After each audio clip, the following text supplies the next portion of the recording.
All right, friends, after 4 hours, we're going to have another 16 hours after the next couple of days because, of course, the pain will never end. Oh my god, this was fucking atrocious. I watched a big chunk of this. I'll go back probably tonight, later this evening, and listen to a little bit more coverage of it, but fuck's sakes, did we get nothing out of this? And now that the vote has already been tabulated, it's just a fucking 45 minutes old at this point, so Jesus Christ. We're gonna go ahead. There's one more traitor then who voted for the unconstitutionality of Rand Paul's motion from a couple weeks ago, so I don't know what changed their mind, but we got, the obvious cast of characters voting from the Republican side. All the Democrats obviously voted for yay because why would you want to think for yourself? You got Murkowski over on that side because it's a day that ends in Y. Romney, don't make me laugh. Ben Sass, well, he got called out a couple of times. He got name checked, by just about everybody. On the pro side for the Democrats, the 3 House representatives that were there, we'll cover 2 of them in a minute, but the only person who you're probably going to see going forward from the Trump team, that would be David Schoen. The dude fucking killed it. Hate to be a spoiler, but he was terrific. And Bruce Castor, oh my god. I really hope that he's on a plane back to Pennsylvania right now. That was a mind-numbingly terrible hour that he spent up there meandering around his points. But yeah, so Sass, Toomey, obviously, Suzanne Collins, obviously, but the new one was carpetbagger extraordinaire from the wonderful state of Louisiana, Bill Cassidy. Hopped the fence because he's, got a fucking death wish in the Senate. He just doesn't want to be around for another term. Yeah, and unfortunately, Bill Cassidy's going to be sticking around for a few more fucking years because he just got reelected. Oh well, things are just going to get tough on him unless he resigns. Who gives a shit? But, not necessarily surprising that this is going to be going ahead with. Unfortunately, we're going to have to sit through a bunch more fucking film student slide presentations like what we had from the Democrats to kick things off. Raskin opened up with a really heart-tugging and profanity-laced. I was sitting there, oh my god, I was really just put back by the fucking language that they had on display. Showed cut-up pieces of Trump's speech at the Ellipse, interspersed with different rioters attacking the Capitol building, and whatever, it's nothing we haven't seen before, but it was important for what they left out, actually, because we'll cover what the Hill has here. We got a couple of different sources and we got a bunch of Twitter stuff, which I hate doing, but this is kind of like within the hour old, so you just got to go where the sources are. But House Impeachment Manager showed a dramatic new video of the mob storming the Capitol in the opening minutes of former President Trump's impeachment trial as Democrats look to make the case that Trump must be held accountable for his actions even if he is no longer in the White House. Just give him a few years. Democrats created the disturbing video documenting the January 6th siege by interweaving Trump's address of the group of supporters calling on them to march on the Capitol with violent footage of the attack. Notice what even the Hill is leaving out, and Right Side Broadcasting Network kindly points that out for them. Convenient that they left out this in the opening video of the montage of the sham impeachment trial. Patriotic and peacefully. Yes, they managed to leave in the part where it said you guys should go and fight like hell, which is a reference to the fact that you can't let the shenanigans that happened in the previous election happen, so you got to take it through rather legal channels and go and have your voice be heard patriotically and peacefully. So they got off to a great foot, but we got to highlight what this asshole was on about. Jamie Raskins. The dude is apparently a good lawyer. He was taught by Alan Dershowitz, who we will get to in a minute. Dershowitz has the utmost respect for him, and I'll defer to the legal expertise and the adjudication of such to quite possibly one of the best living lawyers right now. But, oh my god, did Buddy just kind of make an asshole out of himself? Lead impeachment manager Jamie Raskins, who objected to the certification of the 2017 election results, yes, which, if you can remember, was the impetus for everything that was happening at the Capitol, and the reason why this impeachment is happening, saying that that was unconstitutional what they did, but at the same time, the guy who's leading the fucking impeachment can contest the counting of the electoral votes, and everything's alright, because he has a D at the end of his name, and one in each hand, and in that giant bald spot. and promised to impeach President Donald Trump as soon as he took office. They showed that in one of the video clips that the Trump defense side put. So yeah, very tasty, very tasty. Raskin told the senators assembled for the trial that if they did not hold a trial, they would be creating a January exception, and they beat this term into the fucking ground. I've never heard of that before, okay? They said, the framers of the Constitution, who they will gladly throw under the bus at any other opportunity, but when it suits them, they'll bring it up for their point of contention. That means that a president in the final few weeks after, the certification of the election has been achieved, they can just do heinous things and terrible things. They just gloss over the fact for like the first 100 years, inauguration happened in March and the election still happened in November, so you could kind of iron out any sort of irregularities that may arise from the vote in November through inauguration day in March. Kindly leave that out because that's not important to your conversation now, is it? That little grace period, that several month grace period, also allowed for the creation of the 1876 Electoral Count Act. So, hey, it's fairly significant if we're going to try to tie everything all together in a nice, neat bow, which they'll unfortunately be doing for another 16 hours, but I'll try to watch most of it. He did not note that that presidents are still subject to ordinary criminal law, including for crimes committed during their presidencies after leaving office. Yeah, if they think that they have such a strong case, and when this vote to convict very likely fails, if they think that their evidence is so strong, feel free to charge him in criminal court if he did in fact incite an insurrection, which is a very weird thing, okay? You can incite violence. You can perform an insurrection. How do you incite an insurrection? I think they're just making up things, which kind of leads to the Bill of Attainder defense as well. Anyways, let's get out of the weeds and back into this crap. In addition, Raskin argued that the House had impeached Trump before he left office, suggesting that meant the process was legitimate for that reason. He also cited examples of states that intended impeachment to apply to former officials, and he argued that the founders believed that the challenges to elections were particularly grave abuses of power by the leaders.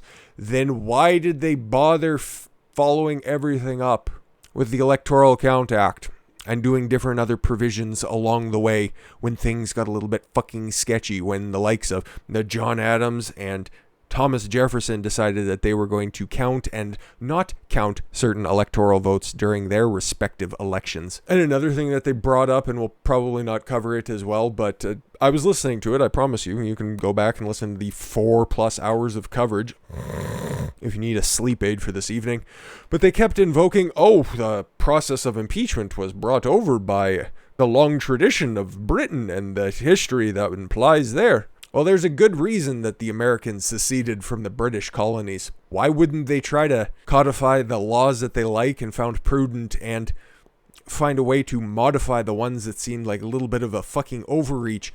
Like, if we were just going to go ahead and wholesale believe everything that what Britain did laid the groundwork for this and there shouldn't have been any changes to it, you couldn't impeach the king, who, just in case, is the modern day president. So, should have just left that provision in there, therefore rendering this already moot proceeding even more redundant. But yeah, Raskin meandered on, and then he came back on after the Goose, and I forget who the other fucking guy was. He didn't say anything of note. He just more or less reiterated what everybody else on the Democratic side said and just pandered to emotion. That was the entire thing. They didn't really have any points to hit the Republicans on. It was more or less, hey, let's take a look at history and what is currently out of date, and why don't you feel bad for me? Speaking of which, my guy, he gets emotional recounting, enough with elected officials crying in public. It doesn't make you look like you have a strong case if you have to resort to fucking bitch tactics. This cannot be our future. He was telling a touching story, and judging by his previous actions, it's probably more physical than metaphorical, about how he brought his family to the Capitol Hill on January 6th, and with all the tragedy that ensued that day, he just, his daughter just didn't feel comfortable coming with him to work anymore. It was so tragic, and she brought her husband with her, and she's 24 fucking years old, and this dude couldn't keep it together because his daughter theoretically had this conversation with him. Get the fuck out of here. And he's the lead prosecutor on that side. But I said we'd also touch on what Jonathan Neguse. My God, there's like 8 different jokes to make there. But for the sake of the channel's health, I will have to leave you guys hanging on one. Yeah, he was making these fucking buck wild assumptions that, every legal scholar is on our side with this. It is definitely constitutional, and what Trump did is definitely impeachable, and definitely don't look at the fact that even though previous people have been impeached, none of them have actually been convicted in the Senate. Oh, wow, that's a big thing. Or you know what? Back when we were creating the Constitution, trust me, I was there. They had considered also impeaching other officers that used to hold office after they had left to go through this rigmarole as well, all the way back then. But then they didn't follow up with any of the mention that nobody was ever tried when they were outside of office, when they were not previously impeached. Dude, it was just a lot of misdirections and talking like preachers. That was another narrative that was big. It was a lot of slow talking to fill time and to lull you into a sense of comfort in order to make sure that you understand that what we're trying to accomplish here is to make you seem very safe and secure with our position and realize that what we're telling you is the absolute truth, and you need not listen to those mean men on the other side of the aisle, and don't bother fact-checking anything I say. By all means, just listen to everything that I have to say. God, I couldn't imagine talking that fucking slow. Boy, that's annoying.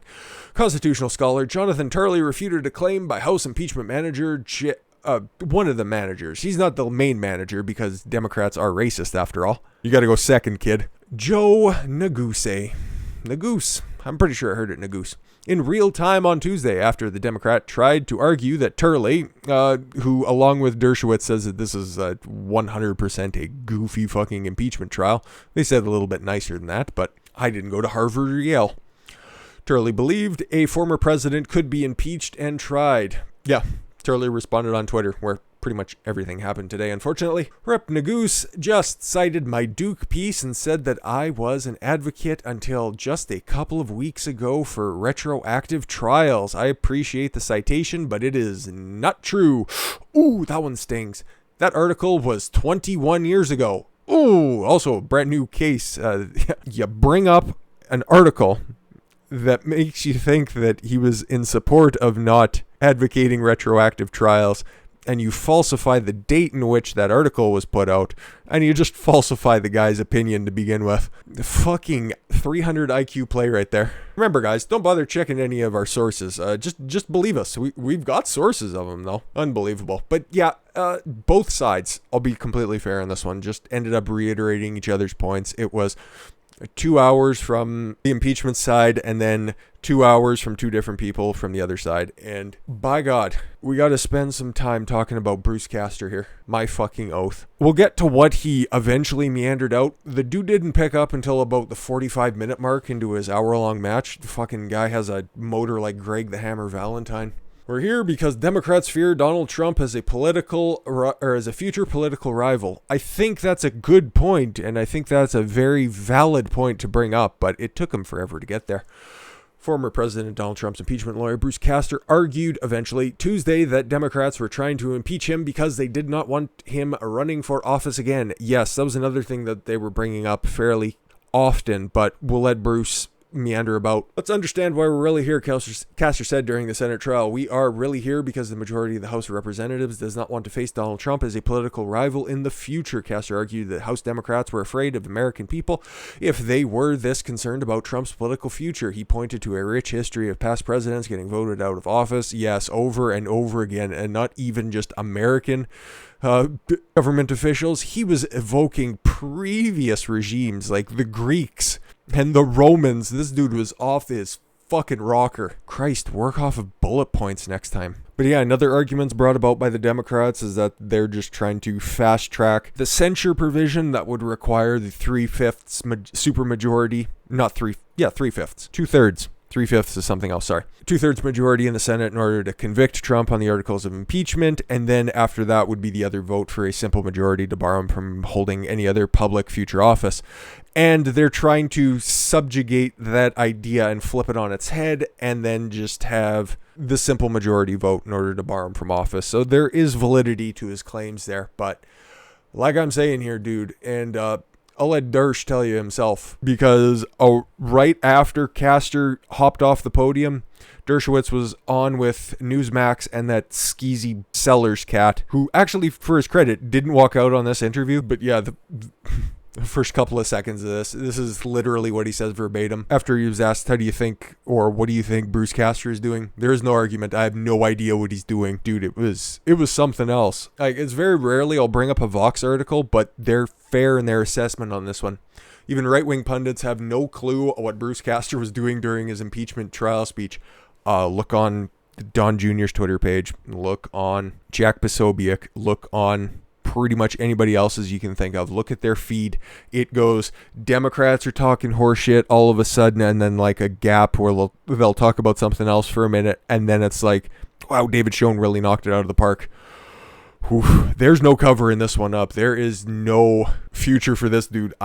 Unless he's a really, really, really good questioner, I don't want to see his face again. I don't want to hear his voice again. I heard enough of it.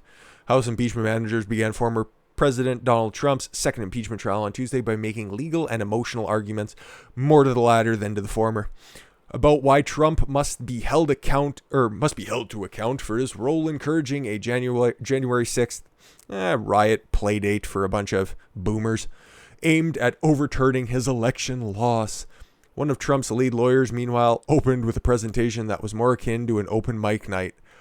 That's fair. That's fair. Literally, the only thing that he was missing was trying to smoke a cigarette coming around the back of his head. That attorney, Bruce Castor, delivered a rambling defense of Trump that included inscrutable lines like, Nebraska, you're going to hear, is quite a judicial thinking place. That's where he was trying to drag Ben Sass. But also, actually, how he did open, and I kind of figured it was going to all be downhill from there when he was saying, people start looking at places and they're always talking about how they know their senator and, it's so great. And when people reference their senator, their House representative, they just always say, hey, that's my senator. I'm not even making that up. That's how he opened his argument. What? I don't have conversations about my elected representatives. I don't go, hey, you know that Chris Workington guy, he's really my MP and I think he's swell. I don't take personal responsibility for somebody who I have no knowledge of, I don't have any personal relationship to, and somebody who really has nominal bearing on my life. To me, that's good practice, but then again, I'm not trying to fucking fill an hour's worth of mic time. But I'll say that this is a good point, and Vox trying to, slander him with this, and concluded with a dare for the Justice Department to arrest Trump if it really is the case that he committed high crimes and misdemeanors. Yeah, if he actually committed a crime, feel free to charge him with one. You can't hold a private citizen to account by the legislative branch. That is called a bill of attainder. At times, his remarks, which began with him buttering up senators as extraordinary people, another line from that rambling opening, had the flavor of an improv set. Yes, we get it. God, you must have been on a fucking time crunch to write this article, you idiot. Yes, it was an open mic night. Yes, it was an improv set. But yeah, it was not good. So if you're going to go back and watch some of the proceedings, I would definitely recommend on the Democrat side, listen to some of Raskin's opening arguments and then just watch him cry and make an asshole out of himself with the closing arguments. And then skip the hour-long fucking late night monologue that Castor put on and skip over to what Schoen had to say, because the dude was dropping truth bombs. He came in and he was firing. Everybody else was trying to butter up Congress with just this smooth, kind of rocky to sleep tone. But no, this dude came in and he was firing all guns blazing, hitting on all the constitutional arguments, which that was the entire point of the fucking day, determining whether or not this trial would be constitutional. He came in, he was hitting all the fucking points you need to, and there was nothing any of these Democratic critics could hit him on. Except for something that I find rather disturbing, okay? I can play this because 5 fucking seconds long. And Aaron Rupar, writer for Vox.com, because of course he is, has the balls to try to make fun of him for this. It's like, okay, he nods his head and he says something, and he holds his head. In case you can't read his last name, the dude is a practicing Orthodox Jew, okay? He doesn't have a yarmulke on, and like Yaron Weitzman points out here, for those actually interested, observant Jews say blessings and cover their head while eating or drinking. Usually, they have head coverings like a yarmulke, but I guess he felt it was important to do something. So, in the lack of having a yarmulke, and one of the other videos when we covered the new lawyers that took over from the Lindsey Graham brigade, we covered everything, and the pictures, I'm pretty sure the one that's in the thumbnail has Schoen with a big old fucking beard, and he has a yarmulke on, so it's something that he normally wears, so why ever he's not wearing it in this house, I don't know.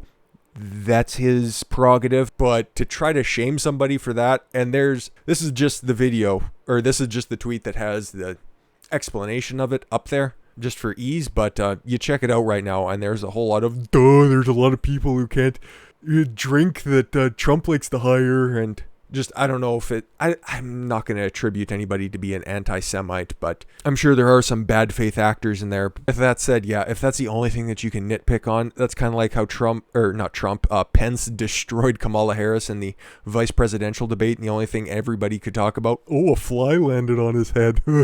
Nah, man, you just know that you got fucking dunked on, so. With that said, Trump's defense team really doesn't have to do much. It should be a cut and dry case of, yeah, there's no way that another 11 Republican senators are going to cross the aisle. Like, I'm not even sure if Bill Cassidy believes that there's an impeachable offense here. He just might think that, okay, this is constitutional. There's a precedent beforehand so we can hear this shit. So yeah, to get the 67 votes needed ain't going to fucking happen. So it's just going to be a big old circle jerk for the next few days. And after watching that, I kind of feel like the cracker. I thank you all very much for the gift of your time. I've been Don Consuelo. I want you to follow your gut and get after it. Take care, everyone.